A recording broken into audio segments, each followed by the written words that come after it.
Hello, and welcome to the Where to Start Yoga series. My name is Clyde Hampton, aka Champion Yogi, and thank you for being here with me today. Speaking of here, I am in Yoga University. Yoga University is where I teach my hot yoga classes. I have a 5:30 hot yoga class coming up in just a few minutes, and I also teach a 7:30 a.m. hot yoga class here on Saturdays and a 8 a.m. hot yoga class on Sundays. So Tuesdays at 5:30, Saturdays at 7:30 a.m., and Sunday at 8 a.m. I am here. And also, this is my yoga home. I learned my teacher training right here in this room. Over in that corner was my favorite spot to be in.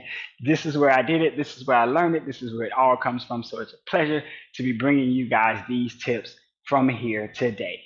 Speaking of today, let's get it moving forward. We're talking about our Airwalker Headstand Step 3. We're on Step 3. I hope you guys have been enjoying the journey because I have been having a blast bringing it to you. Step 3 is, first, let's have a quick recap. Let's back it up. Start from the beginning. In step 1, we talked about getting the head down, right? Talked about getting comfortable being on top of the head. We talked about what it feels like to have your body weight shift over to your head and to be able to support yourself through that tripod headstand. So in step 2, we moved forward and we started talking about getting the knees onto the backs of the arms so we can get the feet off the mat and start working through the headstand, pressing a foot up towards the ceiling, starting to create some of that core strength and being able to find that balance into our headstand. So here we are, step 3. Today, we are going to bring you some core strength. We're going to start working on lowering that foot down to the mat, strengthening the body to be able to control that foot down, and lowering that foot down at a pace where you can start to be able to create the simulation of actually stepping down those steps, coming to that Airwalker tripod headstand. So we need to get started with our intentions. We're setting our intentions. The first thing we want to do is set our intentions. My intentions is to help you find the strength you need, give you the tools you need so you can find the strength you need to be able to create some cool concepts in your yoga journey or your yoga teaching, depending on why you're here. So set your intentions, be in a good space. Let's get started. We start where we always start, warming the body up. Come on down to the mat. Once we're down onto the mat, we're going to just find a nice comfortable space. We are using the wrist a little bit. This is tripod headstand. In the last day, the 4th day, I will show you guys another way of doing your headstand. The elbows down, that some would call a true headstand. But I will show you that as well, but we're just working through that tripod because this is the most comfortable way for a lot of people to get started, and it offers you a little bit of extra support since I can't be there for you. So, want to start working through the wrist. So, brings the hands and roll them around. Remember, give yourself about 3 to 5 good minutes of warm-ups in all of your moves. That's just your movements, letting your body move, let your body get a little warm. I am in this room right now, and it is warming up, getting ready for hot yoga, so I'm already pretty warm, but give yourself the time to warm up in just in case you're not in a similar situation that I'm in, right? Move a little bit for your shoulders. They're a little bit involved, so let's relate them up. Get some quick movements around. And really, like I said, this is a good movement for the hips. We're really going to be rolling those hips forward. So what I would suggest for your warm-up is some good cat-cow. Come to this space. You want the shoulders over the wrist, elbows pressing together, palms are down. Hips over the knees. Your hands are as wide as your shoulders. Your knees are as wide as your hands, and your feet are as wide as your knees, right? Creating a nice long railroad track. Try to stack your body hips over the knees as best you can. I know you can't see it from the side angle, and it doesn't have to be perfect, but try to get it as close as you can. Shoulders over the elbow, shoulders over the wrist, hips over the knees, nice and stacked. And you're just going to work through your cat-cow. So a few breaths. I would say maybe like 4 to 5 breaths of cat-cows in and out, right? Taking your cat pose. So you're going to lift the belly up towards the spine, roll your chin into your chest, blow all the air out. Good. And keep rolling those elbows together. Keep that press. Try to keep the shoulders over the wrist. And then inhale. Bring your gaze all the way up. Let your belly melt down towards the mat. Good. Now, right here is really what we're warming up. We're warming up this hip rotation because that's the big part of this tripod headstand, being able to control it coming all the way down. So even you can take the head out of this and just look down at the mat. Keep your gaze looking down at the mat and start to pull your belly up towards your spine. And then feel your hips pull forward as you roll your belly down on it. Inhale. Good. Exhale. Pull the belly back up. Inhale. Lower all the way down. Have that comfortable space. And remember, move at the space of your breath. This is what vinyasa is all about, moving with your breath, right? If it takes you 2 seconds to inhale It takes you 2 seconds to do the transition. If it takes you 3 seconds to exhale, then it takes you 3 seconds to get through the transition.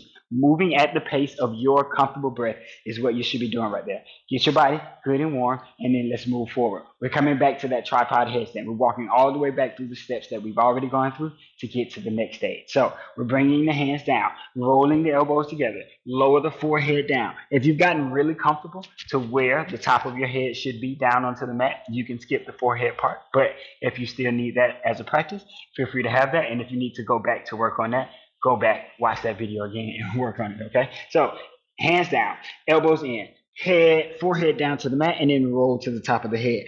Find that L shape in the arms. Elbows stacked over the wrist, elbows pulled together. You tuck the toes, we lift the hips. We walk the feet closer to stack your hips over your shoulders. Good. Bring the right knee to the back of the right arm, left knee to the back of the left arm, and then we press that leg all the way up towards the top. And this is where we left off at. Right here, what we want to do is we're going to lower this top leg all the way down to the mat on a nice slow 5 count. Here we go. 5, 4, 3, 2, and 1. If you need to, come on down, take a quick break, give yourself a moment, reset. Remember, as you come out of your headstand and you're new to headstands, keep your head down for a few seconds, allow your body to recalibrate. And then once your brain and everything has caught back up, then we can start to roll it back up and be able to go into our second one. But if you can go straight into the second one, feel free to do that as well. Go straight into that second one, right?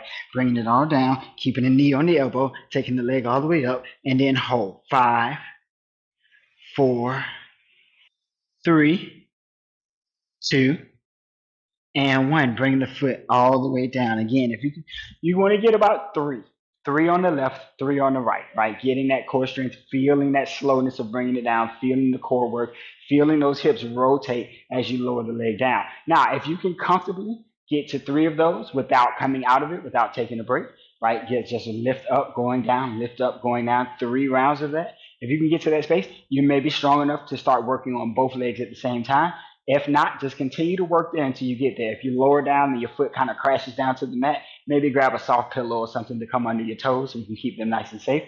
But other than that, just continue to work with the one leg until you find the strength to be able to start going into about 3 rounds of it, right? And then you can start working on this both legs. With both legs, you're doing the same thing. So you're bringing the knees here, maybe you're taking the legs all the way up. You'll get both legs up this time, and watch how the hips respond to this. It's really just a rotation of the hips. Holding for 3, 2, and 1. Good. Same concept here. If you need to come down, stay down for a second. Keep your eyes closed.